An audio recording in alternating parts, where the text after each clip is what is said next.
രാമൻകുട്ടി ഒരു കർഷകനായിരുന്നു. അവിവാഹിതനായ രാമൻകുട്ടി തന്റെ മക്കളെ സ്നേഹിക്കുന്നതിലേറെ മരങ്ങളെ സ്നേഹിച്ചു. പെട്ടെന്നാണ് രാമൻകുട്ടി ആ കാഴ്ച കണ്ടത്. വഴിയിൽ ഒരു ജാതി മരം വീണ് കിടക്കുന്നു. രാമൻകുട്ടി ഒട്ടും അമാന്തിച്ചില്ല. ആ മരം പൊക്കാൻ ശ്രമിച്ചു.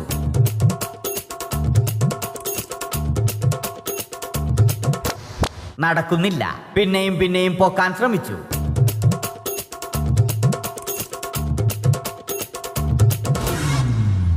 നടക്കുന്നില്ല. രാമൻകുട്ടി വഴിയെ പോയവരെ എല്ലാവരെയും സഹായത്തിന് വിളിച്ചു.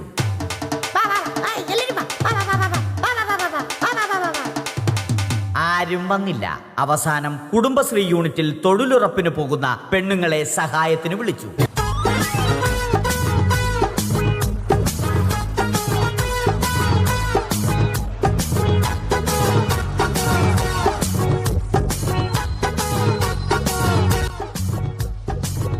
അവരെത്തി. അവർ അവരുടെ സ്ഥിരം പണി തുടങ്ങി. അത് കണ്ട ദേഷ്യം വന്ന രാമൻകുട്ടി മരത്തെ ഒറ്റയ്ക്ക് പിടിച്ചു പോക്കി.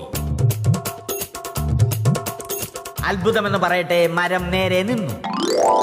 ഇത് കണ്ട തൊഴിലുറപ്പ് പെണ്ണുങ്ങൾ രാമൻകുട്ടിയോട് നോക്കുകൂലി ആവശ്യപ്പെട്ടു.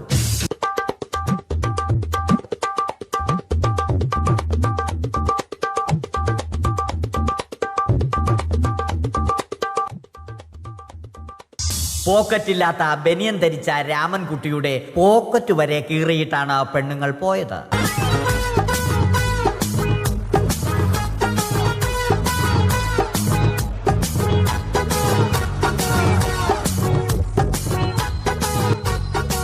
രാമൻകുട്ടി പിന്നീട് ഒന്നും ആലോചിച്ചില്ല.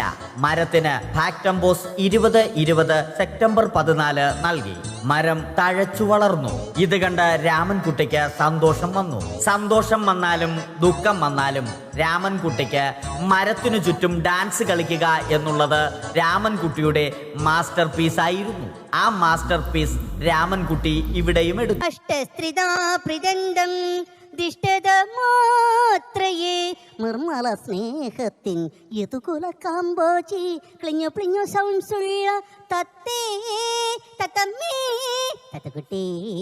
ക്ലിഞ്ഞോ ക്ലിഞ്ഞോ ഏത് തത്തേടാ ക്ലിഞ്ഞോ ക്ലിഞ്ഞോ ഒന്നും പറഞ്ഞു പച്ചത്തത്തില്ല നീ മേലെ പാട്ട് പാടി കേട്ടോ.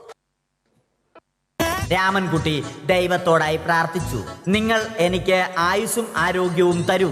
ഞാൻ മരങ്ങളെ സംരക്ഷിച്ചു കൊള്ളാം. കാരണം മരം ഒരു വരമാണ്. അവന്റെ പ്രാർത്ഥന ദൈവം കേട്ടു.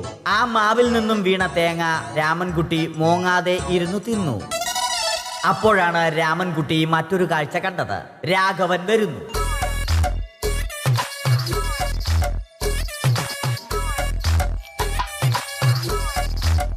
മരം മുറിക്കൽ ഹോബിയാക്കിയ, അതിലുപരി ജോലിയാക്കിയ രാഘവൻ മരങ്ങളുടെ ശത്രുവല്ലേ? മരങ്ങൾ മുറിച്ച് ഫർണിച്ചർ പണിയുന്നത് തെറ്റല്ലേ? അവനെ ഇതിൽ നിന്നും പിന്തിരിപ്പിക്കണം. അവർ തമ്മിൽ ഒന്നും രണ്ടും പറഞ്ഞു.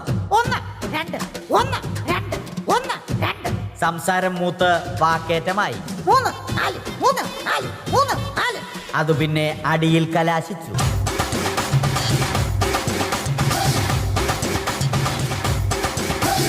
നല്ല മനസ്സിന് ഉടമയായ രാമൻകുട്ടി കംപ്ലീറ്റ് അടിയും വാരിക്കൂട്ടി.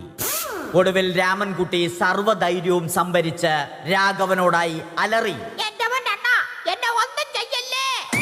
മനസ്സലിഞ്ഞ രാഘവൻ രാമൻകുട്ടിയെ അരികിൽ വിളിച്ചു. കൈവാക്കിന് കിട്ടിയ രാമൻകുട്ടിയെ രാഘവൻ ഒട്ടിറൊട്ടിയാക്കി മരത്തിലൊട്ടിച്ചു.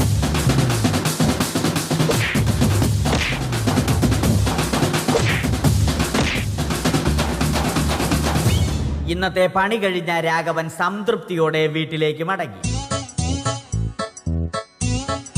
തനിക്ക് തല്ല് കിട്ടിയാലും മരത്തെ രക്ഷിക്കാൻ പറ്റിയ സന്തോഷത്താൽ രാമൻകുട്ടി മരത്തെ കെട്ടിപ്പിടിച്ച് പൊട്ടി പൊട്ടി കരഞ്ഞു.